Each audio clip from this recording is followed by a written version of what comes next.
Então, boa tarde a todos e a todas. Bem-vindos, nesse quarto congresso da Sociedade Brasileira de Filosofia, SOFI, que tem como tema, Política e Filosofia na Escola, a urgência do pensamento. Essa mesa 12, que está sendo coordenada por mim, terá a apresentação de 4 trabalhos, O primeiro trabalho, intitulado A Formação do Estudante do Ensino Médio e sua relação com o mundo do trabalho, um estudo a partir da teoria crítica cultural, na EB, professora Salete Scott dos Santos, Iraçá, Santa Catarina. Será apresentado pelo Vanderlei da Silva Mendes, da Universidade do Extremo Sul Catarinense, que foi escrito junto com Alexander da Silva, da mesma universidade. O segundo trabalho, que será apresentado, será Se Faz Sentir, Faz Sentido, algumas reflexões sobre o currículo. Será apresentado pela Daniele Martini, da Universidade do Oeste de Santa Catarina, e pelo Roque Strider, Universidade do Oeste de Santa Catarina. Na sequência, o terceiro trabalho é Educação da Geração Polegarzinha. Como pensar o ofício discente na contemporaneidade? Esse trabalho será apresentado pela Flávia Lemes Silvado, da Universidade Federal de São João del Rei. E o último trabalho é Educação e Durabilidade do Mundo, a Escola e o Currículo do Ensino Médio em Questão. Será apresentado por mim, Sandra Regina Leite, da Universidade de São Paulo. Então, que sejamos todos bem-vindos, a essas comunicações. Então, eu passo, a palavra para o Vanderlei da Silva Mendes, da Universidade do Extremo Sul Catarinense, que irá apresentar o trabalho A Formação do Estudante do Ensino Médio e sua relação com o mundo do trabalho. Um estudo a partir da teoria histórico-cultural, na EB, professora Salete Scott dos Santos, Iraçá, Santa Catarina. Bem-vindo, Vanderlei. Obrigado, Sandra. Boa tarde a todos, boa tarde a todas. Prazer e uma grande satisfação estar aqui com vocês, compartilhando conhecimento e aprendendo também com vocês.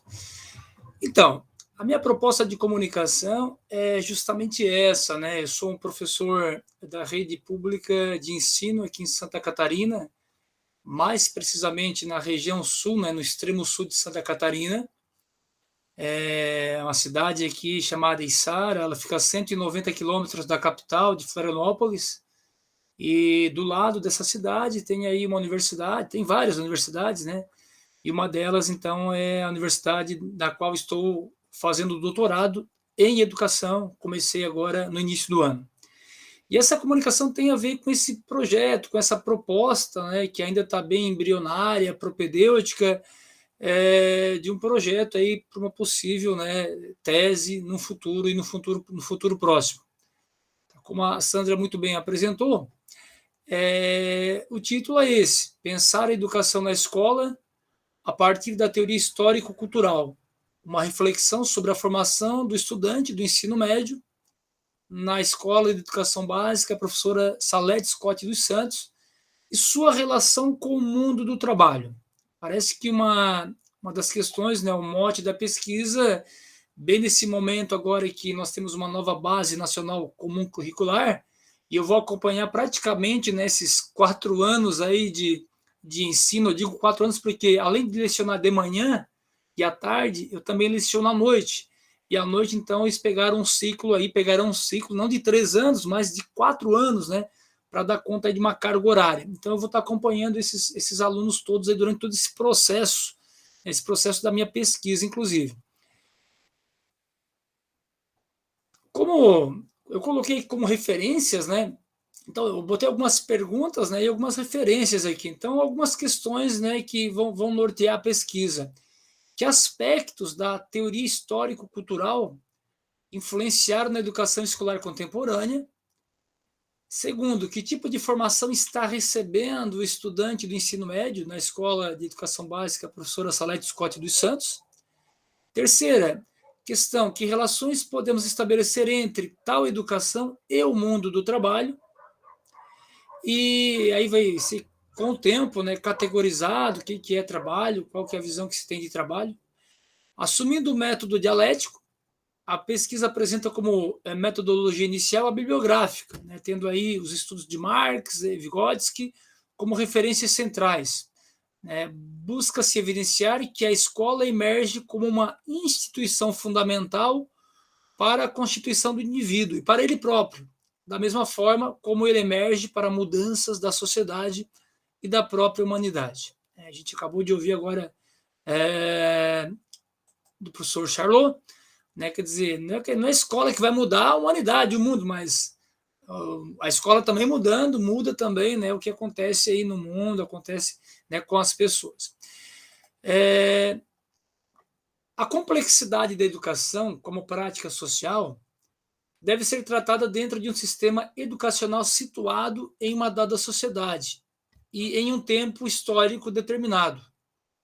Então, esse projeto tem esse intuito, né? Tentar aí responder essas perguntas inicialmente. Que aspectos da teoria histórico-cultural, que tipo de formação, né? E que relações, daí eu acho que deve ficar na última parte aí da minha tese, enfim, né? Essa relação entre a educação e o mundo do trabalho. E uma pergunta, eu acho que é bem interessante de se fazer, né? É bem comum, ao menos na realidade dessa escola, uma escola aí que é uma escola, a gente pode dizer, de 900 alunos, só de ensino médio, de manhã e à tarde e à noite. À noite, principalmente, os alunos eles são trabalhadores. E muitos desses alunos eles acabam saindo com o passar do tempo para ficar no mundo do trabalho e deixando aí a escola em segundo plano. É uma pergunta que se faz, né? Qual é o papel da escola e como que eles veem a escola, e, né? Acho que é interessante fazer isso. E uma outra questão, mais do que por que eles saem da escola, é porque aqueles que ficam na escola, porque os alunos permanecem na escola, de repente, né? Por que a escola para eles é importante, por que ela, entre aspas, é atrativa para esses que continuam, né? Que acabam não saindo. Isso acontece mais à noite, né? Essa evasão escolar. E geralmente, né? É para eles, né, se dedicarem aí ao mundo do trabalho, Gasparin, 2007, enfatiza, né, que a escola, em cada momento histórico, constitui uma expressão e uma resposta à sociedade na qual está inserida. Nesse sentido, ela nunca é neutra, mas sempre ideológica e politicamente comprometida. Por isso, cumpre uma função específica e tem sua função política. Quanto mais progride, e aqui eu cito, abre aspas, né, o Leontiev, quanto mais progride a humanidade, mais rica é a prática sócio-histórica acumulada por ela, mais cresce o papel específico da educação e mais complexa é sua tarefa. Razão porque toda etapa nova no desenvolvimento da humanidade, bem como os diferentes povos, apela forçosamente para uma nova etapa no desenvolvimento da educação. O tempo que a sociedade consagra à educação das gerações aumenta. Criam-se estabelecimentos de ensino. A instrução toma formas especializadas. Diferencia-se o trabalho do educador do professor. Os programas de estudo enriquecem-se. Os métodos pedagógicos aperfeiçoam-se. Desenvolve-se a ciência pedagógica. Em relação entre o progresso histórico e o progresso da educação, é tão estreita que se pode, sem risco de errar, julgar o nível geral do desenvolvimento histórico da sociedade pelo nível de desenvolvimento do seu sistema educativo e inversamente. E aqui, fecha aspas. O que a gente pode perceber, né, que é notório o enfoque que a teoria histórico-cultural determina a educação. A escola é o espaço, digamos assim, privilegiado para se aprender. Não é o único, sem dúvida nenhuma, mas existem outros espaços de aprendizagem. A gente pode dizer que a escola, né, é um espaço aí constituído, enfim, né, como nós conhecemos, embora tenhamos outros espaços também. Sua função se inicia e se encerra em promover o aprendizado, mediado pelo ensino do professor e pelas relações humanas que ali se desenvolvem. A escola emerge como uma instituição fundamental para a constituição do indivíduo e para ele próprio, da mesma forma como emerge para mudanças da sociedade e da própria humanidade. Então, a escola está nesse movimento, né? Ela é filha do seu tempo, Alguns dizem que ela está em crise, outros dizem que ela está desencaixada. Agora, a gente tem que fazer uma pergunta, né? Quem faz essa pergunta, né? De repente ela está em crise, ela está desencaixada da realidade porque ela não, de repente, não responde aos ditames aí de um modelo, né? Que é um profissional, essa linguagem que se usa, competente, eficiente, né? Que seja profissionalizante, ou que se recorra aí uma educação que seja uma educação bancária, não crítica, e daí por isso que parece que ela está desencaixada ou em crise. Então, quando se faz essa pergunta, né, qual a função da escola, qual a função social da escola, tem que saber também, né, qual é o ponto de partida, por que se está perguntando isso, né? Quer dizer, ela está em crise ou ela está desencaixada da realidade, por quê, né? Qual que seria a real intenção, as motivações, né, aí da escola? É interessante porque eu pretendo, né, ao longo do tempo, investigar isso e daí a relação, né, da escola justamente com o mundo do trabalho, não fazer só um recorte aí de uma escola profissionalizante, né? Então a escola, ela como instituição social possui objetivos e metas, né, empregando e reelaborando os conhecimentos socialmente produzidos. Este espaço de desenvolvimento e aprendizagem envolve todas as etapas, as experiências contempladas nesse processo, considerando tudo como significativo, como os padrões relacionais, aspectos culturais, cognitivos, afetivos, sociais e históricos, os quais estão inseridos nas interações e relações entre os diferentes segmentos.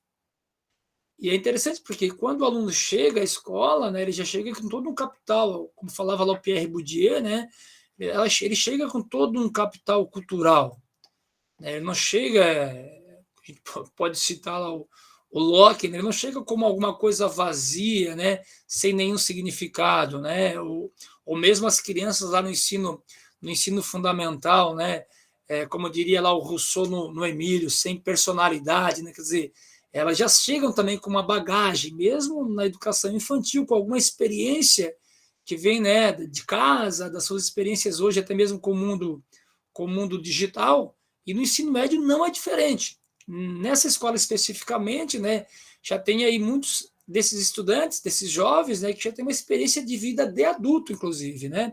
Então, eles trabalham não só para, de repente, comprar uma roupa de marca, um tênis de marca, né? Mas trabalham porque, né, faz parte, o trabalho, né, como constituinte do sustento da casa, por exemplo, né? Então, é indispensável que eles trabalhem também.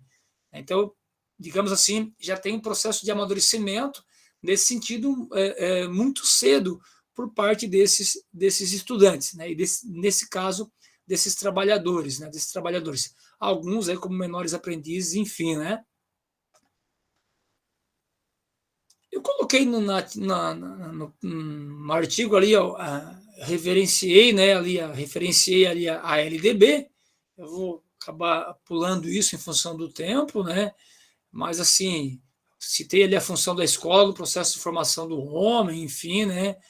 A finalidade da educação, que é justamente o pleno desenvolvimento do educando, seu preparo para o exercício da cidadania e sua qualificação para o trabalho, né? E depois eu fiz mais algumas reflexões, né?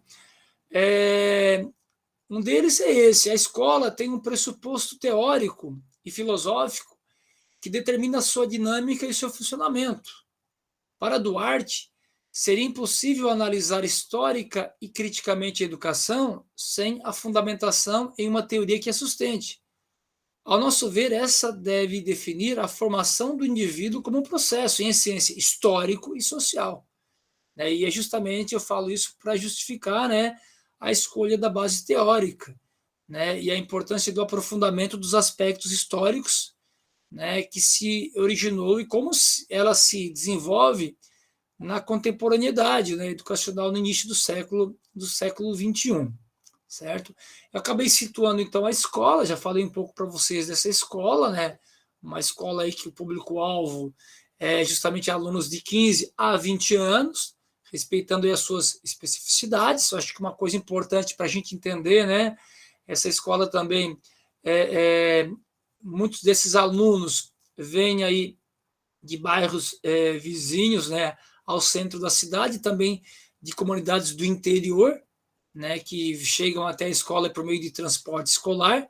A maioria é de classe média baixa, né, de diferentes etnias e religiões, né, provenientes de famílias que trabalham, desenvolvendo atividades no setor informal, comércio, indústria, construção civil, área doméstica e agricultura. Como eu disse para vocês, né, os alunos, na sua maioria, são trabalhadores, principalmente os do período noturno. É interessante porque, destacando, né, até à noite a gente tem, de repente, uma impressão que nós estamos em outro ambiente escolar, né? A mesma escola, mas com realidades um tanto diferentes. Mesmo aquele aluno que estuda de manhã e trabalha à tarde e à noite, né? E aquele aluno diferente, então, que estuda à noite e trabalha durante o dia. Alguns até trabalham logo após, né, por já serem maiores de 18 anos, logo após esse horário escolar.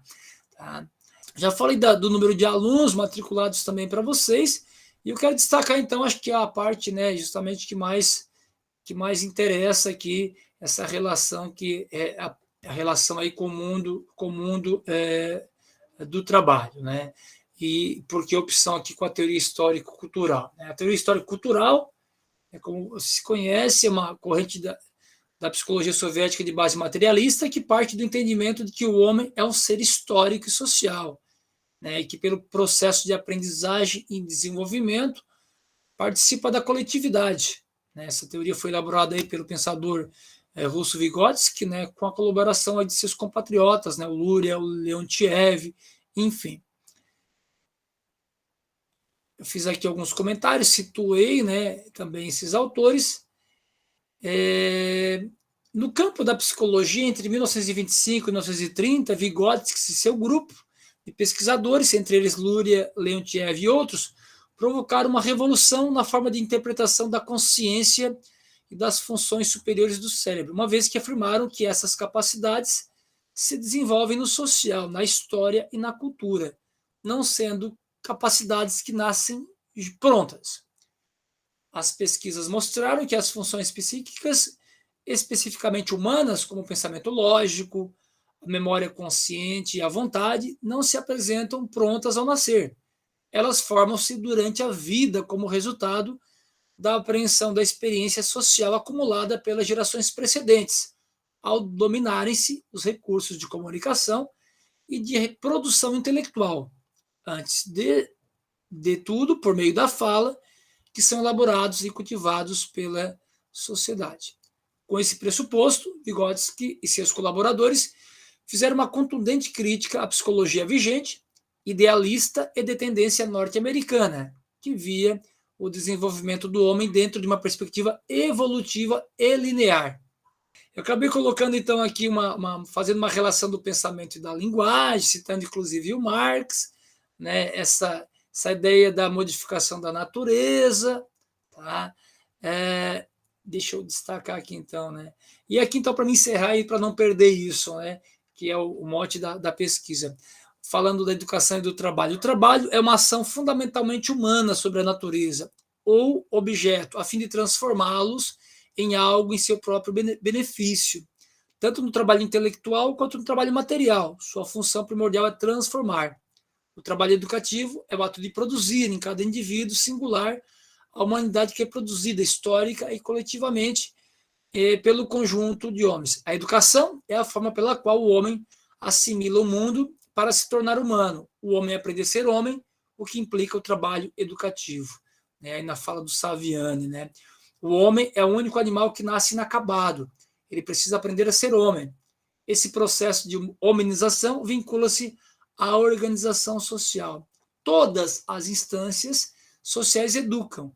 Já o processo de humanização vincula-se ao processo dialético entre homem e a cultura. Para Marx e Engels, o marco de desenvolvimento humano, o que diferenciou o homem do macaco, se deu pelo fabrico e pelo uso de instrumentos, trabalho e pela linguagem, signos, meios auxiliares. Portanto, podemos inferir que tanto a linguagem quanto a consciência se desenvolvem devido a uma atividade produtiva. Para encerrar, então, a metodologia que eu pretendo usar, né, nesse trabalho justamente é um método de uma análise dialética, né, objetivando investigar a educação como emancipadora e humanizadora do homem, né? No primeiro momento, a necessidade de aprofundamento dos estudos de Marx, Vygotsky, da teoria histórica e cultural, né, como fundamento para a investigação. Num segundo momento, fazendo um diagnóstico do tipo de formação que os alunos da escola professora Salete Scott dos Santos recebem, suas motivações, né, por meio de questionários e entrevistas, e, por fim, tentar estabelecer relações da educação com o mundo do trabalho. Para finalizar, Parafati, Vygotsky e Saviani compartilham da ideia de que é a educação que leva os homens a se apropriarem dos conteúdos já elaborados pela humanidade e, dessa forma, se humanizarem. Te dei conta aí no tempo, né, Sandra? Acabei aí atropelando Excelente, um monte de Vanderlei. coisa, peço desculpas aí. Não, tranquilo. Então, agradeço a comunicação do Vanderlei. E agora a gente passa para a comunicação da Daniele Martini e Roque Strider. Se estiver errado, pode corrigir depois, professor Roque. E o título, né? Se faz sentido, algumas reflexões sobre o currículo. A palavra é com vocês agora. Boa tarde a todos e a todos, né, que estão participando dessa rodada de comunicações orais aqui. Eu vou compartilhar, então, a minha apresentação, diferente do trabalho do colega Vanderlei, né? O nosso estudo, então, ele se origina a partir de uma disciplina dos estudos de doutorado. Eu sou acadêmica do Programa de Pós-Graduação em Educação da UNOESC, então, oeste do estado de Santa Catarina. E foi a partir de uma das disciplinas, né, de uns estudos sobre currículo e avaliação, então, que eu fui tocada, de certa forma, e então originou esse estudo, esse escrito, que intitulamos da seguinte forma, então: se faz sentir, faz sentido, né? Algumas reflexões sobre o currículo. Então, aqui a gente não traz nenhuma definição, nenhuma regra, nenhuma norma rígida aqui. A gente quer simplesmente colocar na mesa algumas reflexões sobre o currículo. Então, esse trabalho foi orientado pelo professor Roque Strider, né, também da UNOESC, e com o financiamento do programa de bolsas, então, e fomento da Uniedu. O objetivo, então, é refletir sobre o currículo e possibilidades formativas a partir das contribuições de Deleuze e Guattari e os princípios do rizoma. A questão norteadora, então, a questão orientadora, né, que provoca tais reflexões é a seguinte: de que forma os princípios do rizoma oferecem aportes para pensarmos e criarmos outros olhares sobre o currículo e sobre as práticas pedagógicas? Bom, contextualizando então o nosso estudo, né, já dizia Charlot, né, que nós estamos vivendo em tempos de barbárie e constantes ataques à educação. Que mudanças atualmente estão ocorrendo na sociedade? Que mudanças percebemos na educação, né? Bom, eu cito somente duas aqui, né, que considero de suma importância, que uma seria a expansão do uso das tecnologias, né, principalmente com a pandemia. Então, o uso das tecnologias foi essencial para mantermos uma rotina de estudos, né? E também nesse último ano, agora, nesse ano, a implementação da Base Nacional Comum Curricular, né? Entre outras tantas mudanças que estão ocorrendo, né? Então, se por um lado há a possibilidade de continuarmos fazendo o mesmo, mascarando a nova realidade, por outro lado, emergem diferentes olhares, diferentes fazeres e renovadas oportunidades para reflexões. Sob a dinâmica das contradições e das incertezas, vislumbramos possibilidades formativas, sustentando o bordão: se faz sentir, faz sentido, onde não mais se sustente a lógica disciplinar, conteudista e fragmentada, que também negligencia a complexidade do ser humano e das realidades, para então desejarmos outros olhares e fazeres pedagógicos que nos tocam e ressignificam o sentido de nossas experiências do viver e conviver. Então, Silvio Galo já dizia: nesta terra caótica que é o platô educação, estão todos à procura de novidades, estão à procura da identidade da educação. Nesse contexto, as reflexões a partir dos pressupostos do rizoma, apresentado por Deleuze e Guattari, abrem perspectivas para repensarmos o modelo educacional que está posto, as concepções de currículo, os métodos didático-pedagógicos, os processos avaliativos e os inúmeros fazeres associados à prática educativa. Trazendo um pouquinho da concepção, né, de escola, né, refletindo sobre a escola, que o colega Vanderlei também já nos trouxe algumas reflexões e definições, eu procuro aqui refletir sobre qual a função da escola, como podemos definir o currículo e ainda de que forma currículo e escola se entrelaçam. A escola, então, como instituição humana e social, é um espaço que visa possibilitar ao aluno, além do acesso ao conhecimento, o desenvolver-se socialmente, em contextos de diversidades culturais, onde se estabelecem laços para além do tempo presente, das paredes, dos muros e da especificidade curricular. Então, corroborando com o que o Vanderlei já havia posto para nós também, né? Ao definirmos o currículo, né, segundo o Sacristã, estamos descrevendo a concretização das funções da própria escola e a forma particular de enfocá-las num momento histórico e social determinado, para o nível ou modalidade de educação, numa trama institucional. Segundo Silva, o currículo é lugar, espaço, território. O currículo é também relação de poder. O currículo é trajetória, viagem, percurso. O currículo é autobiografia, nossa vida, currículum vitae. No currículo se forja nossa identidade. O currículo é texto, discurso, documento. O currículo é documento de identidade. Então, refletindo mais especificamente sobre que poder, né, o autor está se referindo. O que ele quer dizer com o currículo é relação de poder? Né? O que é o poder? Como ele pode ser evidenciado no ambiente educativo? Como pode ainda o currículo ser ou expressar uma relação de forças ou ainda relações de poder? Então, a gente busca em Deleuze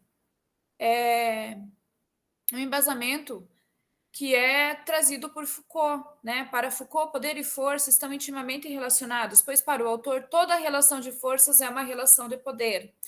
E ainda Foucault, ele nos auxilia a compreender o currículo como uma estratégia de governamento, pois ele traz a governamentalidade como sendo um conjunto constituído pelas instituições, os procedimentos, análises e reflexões, cálculos e táticas que permitem exercer esta forma bastante específica e complexa de poder, que tem por alvo a população, por forma principal de saber a economia política e por instrumentos técnicos essenciais os dispositivos de segurança. Então, nesse sentido, nós compreendemos que o currículo ele objetiva atender a um determinado projeto de sociedade almejado por estratégias de governamento. Assim, os espaços escolares se constituem como ambientes nos quais se entrelaçam modos de ser e de exercer relações também de poder. Bom, e então, trazendo aqui um pouquinho sobre a pedagogia arborescente e a pedagogia rizomática, eu começo falando sobre a árvore do saber, então, né, que se refere ao sistema arborescente, onde em sua base se encontra o tronco, onde centraliza o seu conhecimento.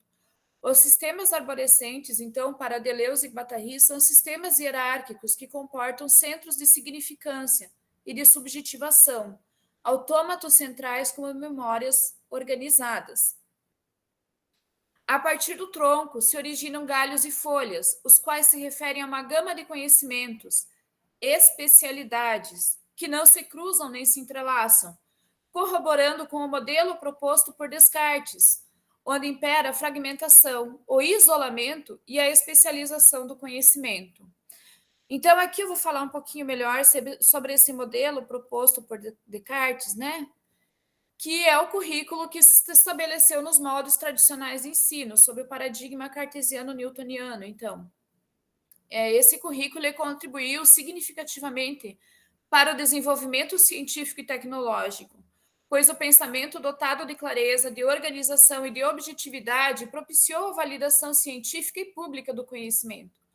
Então, o paradigma cartesiano newtoniano, ele tem como pressuposto que o conhecimento do mundo, o conhecimento do universo, né? Ou melhor, que o mundo, o universo, ele pode ser explicado a partir de leis e a partir da matemática, a visão cartesiana de mundo, né? Então, a dimensão educativa, sob essa lógica cartesiana, apresenta como pressupostos um modelo formativo do tipo transmissor-receptor, o qual concebe o professor como um transmissor de conhecimento e o aluno, o receptor, sendo que ao professor cabe comunicar o conteúdo na forma de uma verdade absoluta e disciplinada, inquestionável. Ao aluno, impedido de qualquer comunicação, é permitido somente o decorar e não o questionar. Perdemos. O que nós perdemos, né? O racionalismo do paradigma cartesiano e a visão mecanicista dos processos de ensino provocou uma perda do processo de humanização. Perdeu-se em termos de sensibilidade, estética, sentimentos e valores, especialmente em função da supervalorização dada pela mensuração, quantificação e comprovação dos fenômenos. Favorecendo, então, a lógica competitiva, o individualismo e o materialismo desenfreado. Strider, Lago e Aitken, eles trazem para nós, então, que a lógica da tradição escolar moderna, seguindo os ditames de uma concepção de ciência fragmentária e simplificadora, priorizou visões mutiladas, reducionistas e descontextualizadas, simplificando realidades, simplificando fenômenos naturais, fenômenos sociais, ambientais e políticos, e a própria condição existencial do ser humano. Bom, em contraposição ao modelo arborescente, então, que fragmenta, que compartimentaliza o conhecimento, nós temos a pedagogia rizomática, então. E agora, então, a gente vai falar sobre o rizoma e os fundamentos do rizoma, né? Na biologia, o rizoma ele se apresenta como um conjunto de raízes que se entrelaçam e não param de se propagar. Né? Deleuze e Guattari, em sua obra Mil Platôs, eles trazem o rizoma no sentido ontológico filosófico. Né? Sua ontologia é a de um mundo torto, julgado a partir de uma transcendência qualquer. Sua ética ou sua moral é a de quem sabe com toda certeza para onde o mundo, o da escola, o da educação, ou do currículo em particular, deve caminhar. Isso nas palavras de Tadeu, então. Bom, então Deleuze e Guattari, eles trazem o conceito de rizoma como conexão. Né? O rizoma conecta um ponto qualquer com outro ponto qualquer, e cada um de seus traços não remete necessariamente a traços de mesma natureza. Ele põe em jogo regimes de signos muito diferentes, inclusive estados de não signos. O rizoma não se deixa reconduzir nem ao uno nem ao múltiplo. Ele não é feito de unidades, mas de dimensões, ou antes de direções movediças. Ele não tem começo nem fim, mas sempre um meio pelo qual ele cresce e transborda. Então, nessa primeira definição de rizoma, esvai-se o sentido de individualidade, desconexão e reprodução. O rizoma, ele nos remete à ideia de multiplicidades e processualidades, uma transformação constante, seja em nosso devir enquanto seres humanos e educadores que somos, seja também para a escola e para o currículo. Tem como princípios, então, a conexão, a heterogeneidade, a multiplicidade, a ruptura significante, a cartografia e a decalcomania. Falando brevemente, então, sobre esses princípios, o princípio da conexão e da heterogeneidade, ele expande para perspectivas diversas, abre espaços para as diversidades e heterogeneidades, sem hierarquias. Assim, um currículo rizoma é um currículo que possibilita conexões e expansões de atitudes, de pensamentos, de conhecimentos, aceitando e respeitando o conhecimento oriundo de toda e qualquer natureza, bem como o diálogo e o respeito pela presença do outro. As multiplicidades são a própria realidade e não supõem nenhuma unidade, não entram em nenhuma totalidade e tampouco remetem a um sujeito. As subjetivações, as totalizações, as unificações são, ao contrário, processos que se produzem e aparecem nas multiplicidades. A ruptura assignificante do rizoma, ela implica em rompimento, pressupõe a possibilidade de regeneração e proliferação do rizoma. O rizoma pode ser rompido, quebrado em algum lugar, e também retoma segundo uma ou outra de suas linhas e segundo outras linhas. Faz-se uma ruptura, traça-se uma linha de fuga, mas corre-se o risco de reencontrar nela organizações que reestratificam o conjunto, formações que dão novamente o poder a um significante, atribuições que reconstituem um sujeito. A cartografia, o princípio da cartografia, ele nos remete ao processo de formação do mapa. Possibilita estabelecer conexões como o rizoma, pois o mapa é aberto, é conectável em todas as suas dimensões, desmontável, reversível, suscetível de receber modificações constantemente. Quando o mapa deixa de ser rizoma, ele passa a ser decalque. O decalque é como a imagem fixa do mapa. Então eu trago aqui uma frase do Tomás Tadeu que diz assim: o pensamento de Deleuze é para a vida, é para levar para a vida, é para a vida que se leva, é para levar uma vida. Trazendo o pensamento de Deleuze e Guattari para a vida, né, como considerações finais, no seio da sociedade contemporânea, percebemos que há uma inadequação cada vez mais ampla, profunda e grave entre os saberes separados, fragmentados, compartimentados entre disciplinas. E, por outro lado, percebemos realidades ou problemas cada vez mais polidisciplinares, transversais, multidimensionais, transnacionais, globais, planetários, né, segundo Morin. E assim, nos voltando ao nosso questionamento inicial, que possibilidades formativas podemos evidenciar a partir dos pressupostos do rizoma? Então, os pressupostos do rizoma, eles contrapõem-se à lógica arborescente, primando pela capacidade de articulação entre os saberes, considerando que a aptidão para contextualizar e integrar é fundamental para a mente humana, qualidades que precisam ser desenvolvidas e não atrofiadas. Sinalizamos para princípios formativos baseados numa perspectiva inter e transdisciplinar como oportunidade para firmar fazeres pedagógicos capazes de reconhecer a multiplicidade e interdependência entre os saberes, em expansão multidimensional, tal qual evidenciado pelos rizomas. Assim, o currículo, na perspectiva rizomática, acena para uma formação científica e também humana, para uma compreensão mais abrangente, para momentos de encontro, de afetividade, de diálogo, onde saberes, fazeres e viveres se conectam, pautados em atitudes éticas e prevalência do respeito a si mesmo e ao reconhecimento da legitimidade do outro, respeito às diversidades, às diferenças e às singularidades, onde se possa potencializar as multiplicidades de situações e conteúdos pedagógicos, para a construção de conhecimentos em atitudes de cooperação, coparticipação e corresponsabilidade. Compreendemos que não se trata de escolher entre um método ou outro, entre uma ciência ou outra, entre uma abordagem e outra, mas em conjugar as diferentes abordagens possíveis, disponíveis para uma melhor compreensão das questões e problemas que apresenta a educação na contemporaneidade. Assim, concluindo, em tempos metamorfos, nós defendemos um currículo que faça o ser humano sentir, e ao fazer sentir, estará fazendo sentido. Algumas referências. Obrigada.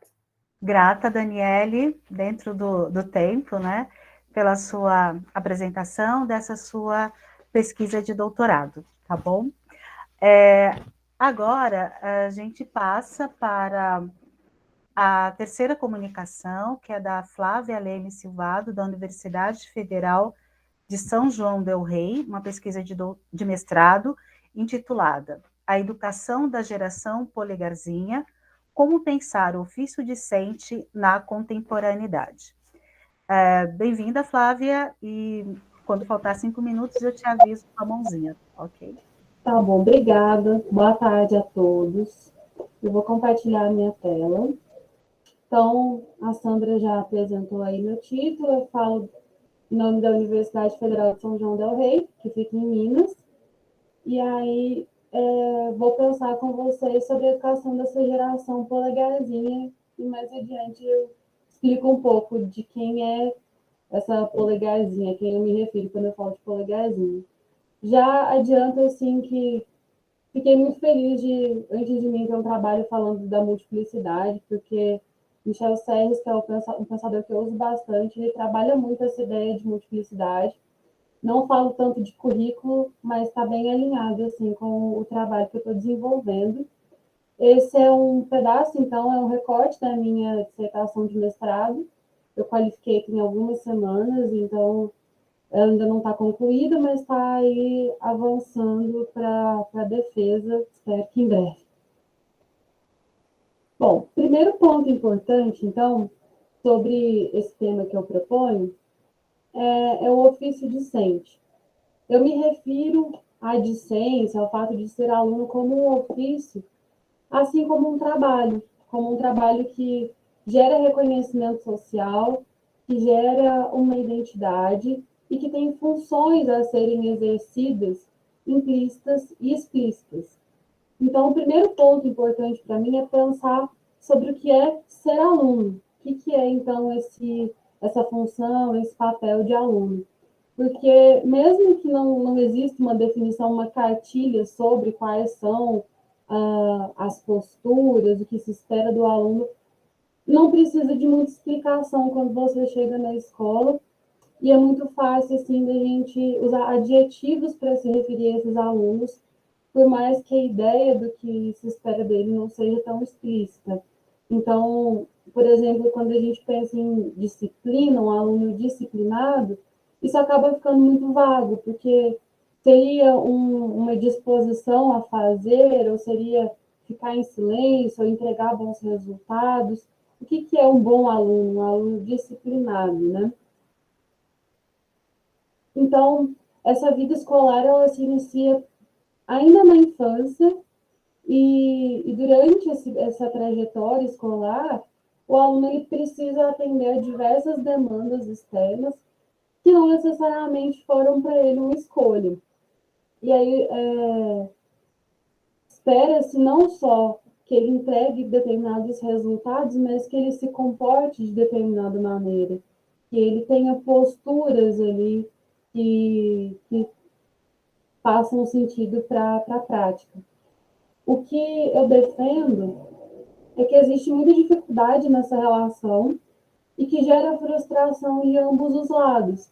Primeiro do professor, que prepara ali os conteúdos e muitas vezes se depara com uma recusa discente que não vai de encontro assim ao que ele espera, e do estudante, que sente que aquilo que está sendo proposto está desalinhado da realidade dele e tem uma reação, seja ali de obediência passiva, seja de recusa, de transgressão mesmo. Então, eu fui buscar um pouquinho assim na história da escolarização, como que surge a ideia de aluno, como que surge esse conceito do que é ser estudante, do que é ser aluno. E aí, fui percebendo que, assim, isso surge em um modelo escolar muito distante, em um modelo de sociedade muito distante, com objetivos muito diferentes. Então, por exemplo, o que a gente usa muito de seleções de notas que decidem quem merece passar ou quem merece ficar, já não fazem mais sentido no momento em que a gente tem uma oferta ampla de vagas na escola. Aquela avaliação não é mais para definir quem entra e quem não entra. Então, é anacrônico a gente manter alguns dispositivos que eles foram criados por uma outra sociedade, que eles estão ali para uma outra realidade, para um outro aluno. E mesmo que a gente pense assim, no sentido de preparação para o mundo do trabalho, de relação com o mundo do trabalho, isso ainda estaria desconectado, porque o mundo do trabalho, ele já é outro, o mundo do trabalho, ele já se modificou, as relações sociais, elas já se modificaram, a gente está vendo o surgimento aí de funções, de profissões que até algum tempo atrás não existiam e que muitas estão surgindo. Então, manter esses dispositivos é uma coisa que é difícil de se justificar. E aí, dentro da escola, a gente vai vendo muitas temporalidades estão ali convivendo. A gente tem um estudante que ele que recebe uma educação muito diferente dos seus professores, da dos seus pais, e com características já muito distintas. Então, eu defendo que assim, a escola, enquanto ela tem esse papel de conformar o estudante em um ofício necessário já pré-determinado, ela acaba se distanciando do sujeito, desse ser humano que assume a função de aluno. Me interessa saber se a singularidade desse estudante ela tem espaço para se manifestar, se essa cultura do estudante, que o Vanderlei, inclusive, mencionou que o estudante ele chega na escola já com uma bagagem ali, ele tem a sua singularidade, de que forma que essa singularidade ela tem espaço para se manifestar na escola, se ela tem o espaço para se manifestar ou não. E aí eu entro na educação da polegarzinha. Então, eu penso com Michel Serres, ele é um filósofo francês que faleceu não tem muito tempo, e ele vai falar da polegarzinha conceituando, então, esse jovem contemporâneo, pensando quem que é esse estudante da contemporaneidade. Porque se eu estou falando da singularidade do indivíduo, como é que eu vou chegar nessa singularidade? O Michel Serres, ele apresenta a polegarzinha como uma forma de, pelo individual, ajudar numa aproximação, pelo individual, ajudar a chegar numa aproximação assim, com esse coletivo. Então, ele vai trazer para a gente algumas características desse novo jovem que, entre tantas mudanças que aconteceram desde a gênese da escola, na sociedade, tem ali um novo elemento que é o digital. Então, ele pensa em diversas tecnologias que mudaram ali a sociedade nesses últimos anos e mais intensamente nas últimas décadas.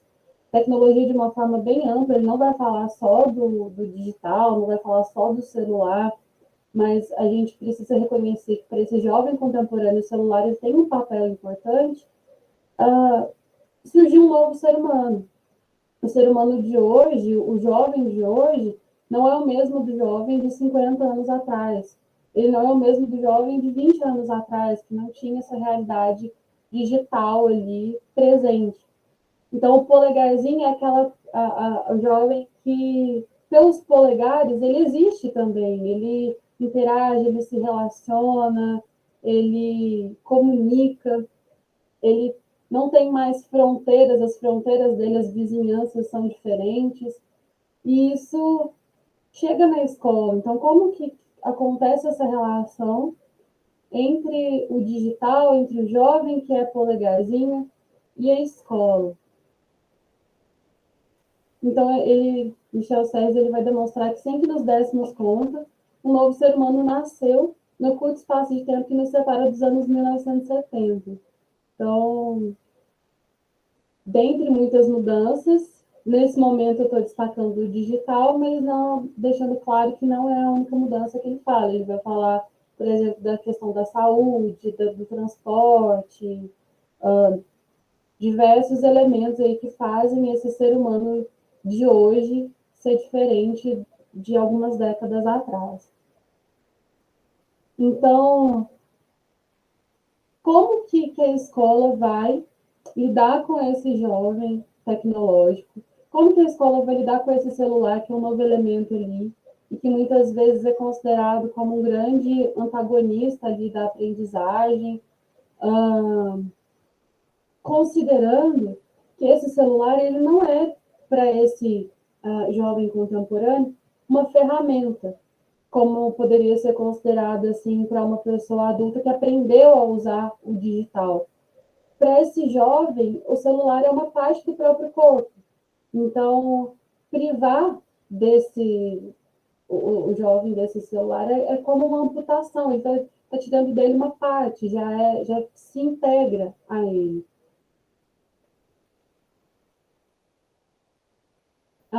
E aí, assim, a gente precisa considerar como que esse novo jovem aí vai existir, vai ser no mundo, né? Como que esse jovem vai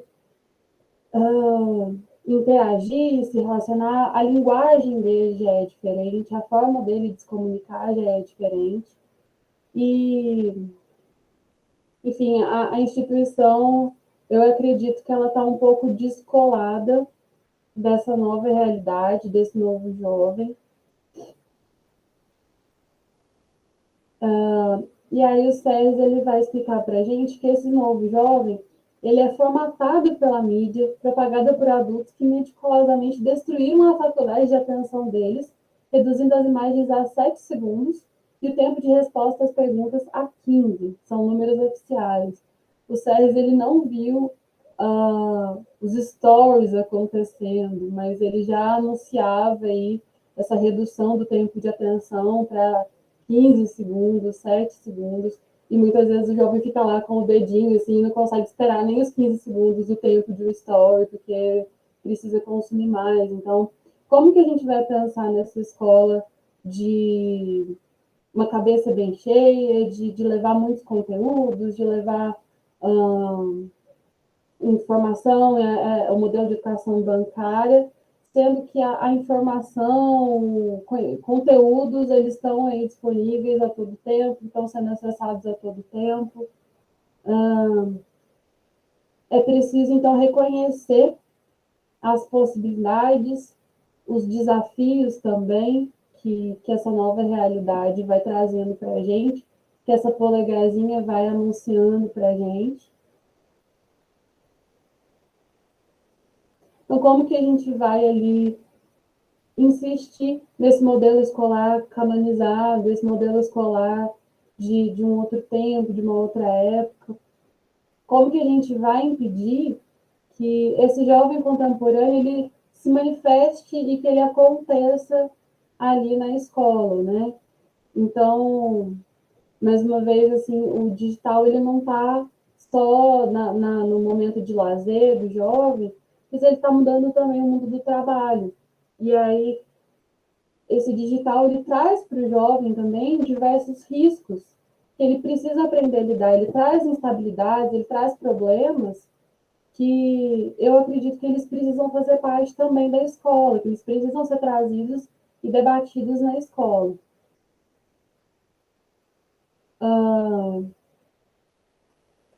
Esse aqui eu já mencionei, eu vou adiantar um pouquinho. Eu proponho, então, ao longo da minha dissertação, e trago aqui um pouquinho, que um caminho para a gente começar a lidar com essas novidades e, enfim, trazer mais sentido para essa relação do estudante com a escola, o primeiro passo seria aceitar que o digital é uma realidade inexorável e, assim, não adianta tentar brigar com essa realidade, tentar fingir que ela não existe, trabalhar na base da punição, ela é inevitável. E a gente não consegue mais voltar para um momento que o celular ele não vai estar presente, que o computador ele não vai estar presente, que a internet não vai estar ali. Então, o primeiro passo é a gente começar a aceitar isso e começar a trazer isso para dentro da escola, buscar caminhos para trazer isso para dentro da escola também.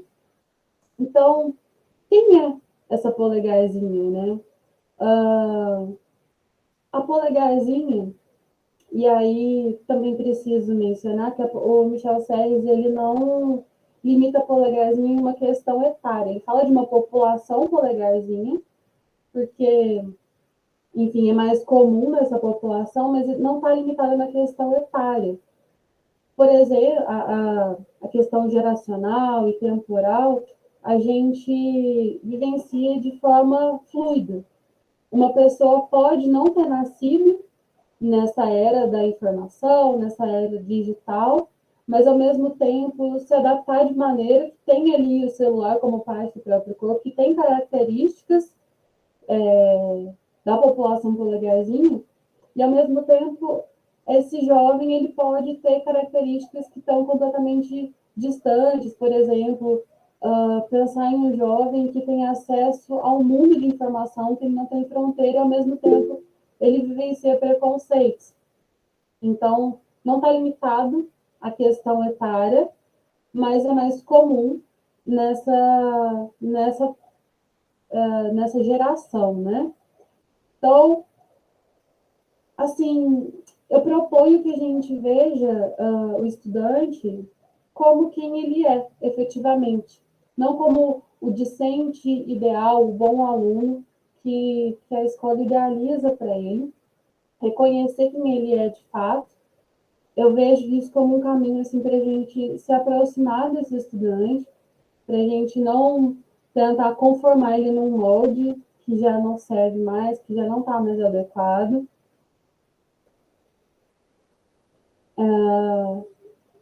E pensar que esse estudante ele precisa de suporte também, especialmente dos adultos ali, de quem entra no papel de educador, para lidar com todas essas instabilidades que as mudanças que a gente está vivendo vão trazendo, essas transformações muito rápidas. O Michel Serres ele fala muito que a polegazinha está desamparada, porque os laços foram cortados, diversos laços que existiam antes foram cortados, e a gente não inventou nenhum outro. As mudanças aconteceram e a gente não está inventando novos laços, novas formas de se relacionar com esse jovem. Então, a gente precisa aceitar quem ele é, reconhecer quem ele é de fato, não quem a gente gostaria que nosso aluno fosse, e oferecer apoio para ele lidar com todos esses desafios, que se relacionam também com o desafio da adolescência, da puberdade. Eu olho muito, especialmente assim, para o ensino médio, pensando que eu sou professora de filosofia, e a filosofia é uma matéria essencialmente de ensino médio, infelizmente, ela não está presente em outras etapas, né? Então, penso muito a questão da adolescência. E aí, uma imagem que o Michel Serres ele cita para a gente, do São Denis. Michel Serres ele fala que a polegarzinha ela tem a cabeça nas mãos.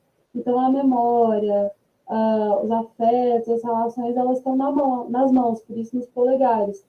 E no lugar da cabeça fica aí uma luz brilhante, que é capaz de fazer muitas coisas também, mas que precisa aí do amparo, do apoio dos adultos para conseguir lidar com tudo que vem acontecendo. Com isso eu finalizo. Aqui as referências que eu usei para o trabalho nesse momento. E obrigada pela atenção de todos. Grata, Flávia, pela apresentação da sua pesquisa. Todos conseguiram, né, dentro do tempo, eu espero que eu também corresponda, né, a essa questão. Então, agradecendo mais uma vez, né, e passo agora para a comunicação, educação e durabilidade do mundo, a escola e o currículo do ensino médio em questão.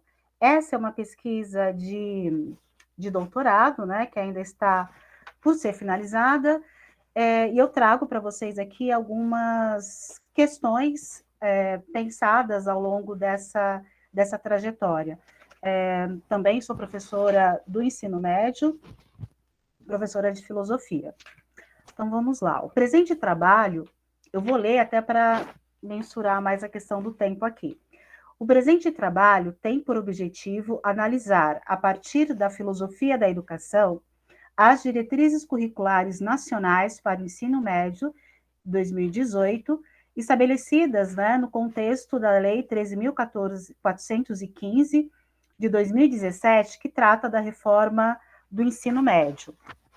É interessante perceber que a Rebu, ao introduzir o tema da filosofia da educação, afirma que ela começa onde as coisas já não são tão claras, onde o que para todos era evidente deixa de ser. Será, pois, antes de mais nada, uma interrogação, não um corpo de saberes, mas o pôr em causa tudo o que sabemos ou julgamos saber sobre a educação. Por esse ângulo, a filosofia da educação, como área de problematização e reflexão sobre a educação, possibilita várias perspectivas de análise, ao levantar questões de ordem de concepções educacionais, explicitação de conceitos que pertencem ao campo da educação. Então, vamos lá. Mas eu estava falando um pouquinho sobre essa questão mesmo, né, do campo da filosofia da educação, onde se insere essa pesquisa, né, que busca analisar os discursos educacionais em torno da questão do ensino médio e, precisamente, dessa última dita reforma, né? Desculpa o barulho do cachorro, gente, mas vamos seguir aqui. Nossa análise vincula-se a uma investigação que visa apresentar como tais discursos, presentes nesses documentos, concebem essa etapa de formação, o ensino médio, e põe em causa algumas questões pertinentes ao campo da educação, que nos parecem relevantes do ponto de vista de sua dimensão formativa. Partindo da compreensão de Hannah Arendt de que a natalidade, isto é, o fato de que os seres nascem para o mundo, configura a essência da educação, reconhecemos que a dimensão formativa da educação tem uma dupla responsabilidade. O cuidado com os novos que chegam enquanto dimensão da vida e o cuidado com o mundo que os acolhe enquanto um legado de herança simbólica e comum. Herança a ser legada, conservada e renovada, a fim de que possa ser transmitida às novas gerações. Desse modo, a educação no ensino médio, como parte da educação básica, é o ato de acolher e iniciar os jovens e adolescentes numa fase de descobertas, aprofundamento e ajuizamento das possibilidades reflexivas, que favoreça uma pertença responsável pelo mundo comum.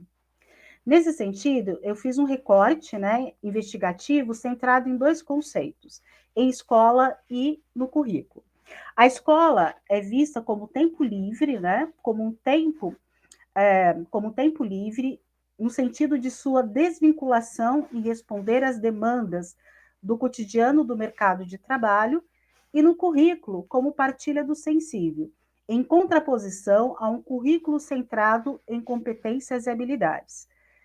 Talvez eu não consiga falar mais profundamente em relação ao currículo, dado o tempo, mas o que eu quero aqui é situar um pouquinho essa questão dessas diferenças, né, organizadas em torno do ensino médio, a partir das diretrizes curriculares, e apontar uma noção de escola. Acho que talvez isso seja frutífero para a gente poder discutir, até porque eu acho que, de uma medida ou outra, né, todos nós perpassamos, né, por uma visão e por uma noção de escola. Bom, as diretrizes curriculares nacionais para o ensino médio, tomadas como discurso pedagógico, entendido como, cito a Zanha, um conjunto de propostas relativas à organização da ação educativa, é um documento relevante para a reflexão de como se configura a formação do estudante secundarista a partir do que foi posto como novo ensino médio. Nessa nova organização, o ensino médio passa a ser composto, obrigatoriamente, por uma Base Nacional Comum Curricular, BNCC, e aí vale dizer que essa Base Comum Curricular para o ensino médio, ela consiste em 31 competências e 177 habilidades. E por 5 itinerários formativos, a saber, linguagem e suas tecnologias, matemáticas e suas tecnologias, ciências da natureza e suas tecnologias, ciências humanas e sociais aplicadas, e o 5º itinerário, formação técnica e profissional. O estudante deverá cursar a BNCC e, no mínimo, um itinerário formativo para concluir essa fase de sua formação. Para a nossa discussão, nos deteremos apenas no que está no cerne da BNCC, que podemos depreender da própria diretriz curricular de 2008 para o ensino médio, que consta no artigo 6 do documento. Eu não vou ler, mas vou fazer um resumo aqui desses conceitos, que é a formação geral básica, competências e habilidades. A noção de formação geral básica, como um conjunto de competências e habilidades, abrange 4 áreas de conhecimento, das quais a gente já citamos, né? Linguagens, matemática, ciência da natureza, ciências humanas. É nesse cenário bem resumido que se configura o novo ensino médio. A formação é compreendida como um conjunto de competências e habilidades, e essa expressão, como cita as diretrizes curriculares nacionais para o ensino médio deve ser considerada equivalente a direitos de aprendizagem. Em face a isso, levantamos alguns questionamentos. O que é uma formação escolar? A formação, numa perspectiva educativa, pode ser reduzida a competências e habilidades? Quais as implicações dessa redução? Nossa hipótese analítica é que os reclamos do mercado de trabalho têm obliterado o direito à educação, reduzindo a um suposto direito de aprendizagem. Nosso argumento é de que nessa nova configuração, o ensino médio centrado na noção de competências e habilidades, o que se aprende é uma condição qualificada para a empregabilidade, que traduz o lugar do aluno na esfera social, a que ele pertence por nascimento, capacitando-o para uma certa ideia de autonomia que se entrelaça com as noções de comportamento cidadão e o protagonismo na construção de seu projeto de vida como ideário de formação. Machelin Simons, no livro Em Defesa da Escola, vai afirmar o seguinte, aqui eu cito: uma competência se refere à habilidade de realizar e, portanto, a um conjunto específico de conhecimentos, habilidades e atitudes necessário para o desempenho de determinada tarefa. As competências e os perfis de competências são criados para as mais diversas tarefas sociais.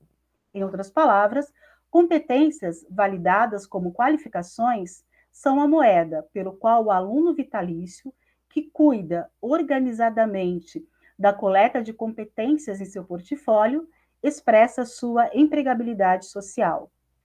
A escola, e com ela a geração mais jovem, se matricula no projeto social de maximizar a empregabilidade na medida em que se permite ser reduzida para reformular seus objetivos e currículos em termos de competências e qualificações. Em contraposição à redução da formação escolar, à sedução das competências, buscamos apresentar uma reflexão que tenta retomar o caráter formativo e educacional no ensino médio, defendendo a noção de direitos formativos que se estende para a compreensão em torno de dois tópicos relevantes para a formação escolar: a escola como tempo livre e espaço de formação humana, e numa noção específica de currículo, mas eu creio que não será possível apresentar aqui, mas eu vou falar em linhas gerais depois. Então, apresento agora a noção da escola como tempo livre e espaço de formação. As escolas em geral e as escolas de ensino médio em específico têm sido confrontadas com acusações que questionam sua função e com projetos que retiram seu sentido.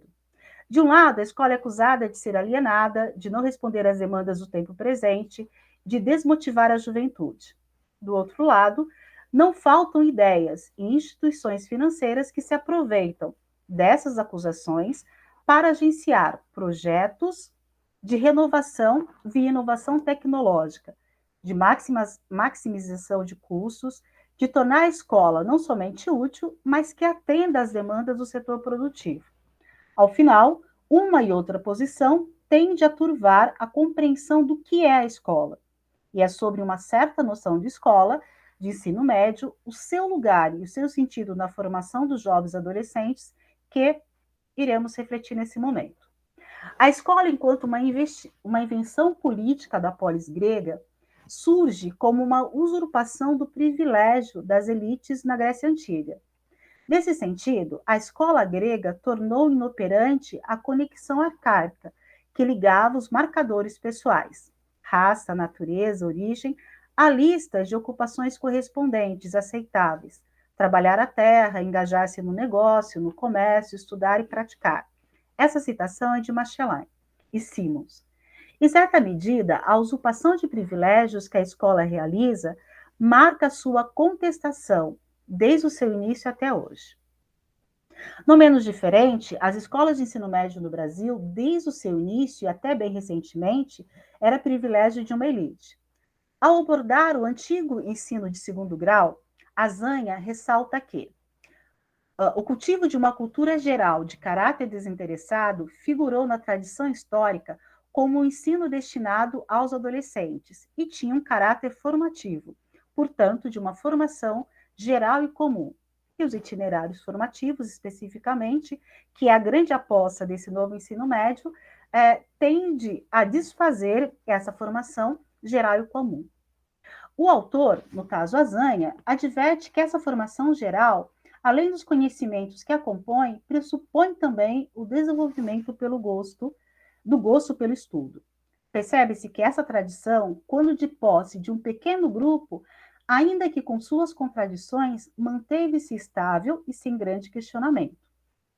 Contudo, com o passar do tempo, o então hoje ensino médio foi conquistando no aparato legal uma progressiva expansão, até a sua universalização no ano de 2009. No entanto, paralelamente a essas conquistas de ampliação e efetivação do direito ao acesso à escola secundária, criou-se um estreito vínculo entre a educação escolar ofertada nessa fase de formação aos jovens adolescentes e os reclamos do mercado de trabalho. É evidente que essa vinculação circunscreve-se, sobretudo, às escolas destinadas a uma significativa parcela de adolescentes que, historicamente no Brasil, devido a seus marcadores sociais e econômicos, se via alijada do direito de acesso à escola secundária. Em face a isso, levantamos o seguinte questionamento: o que é a escola?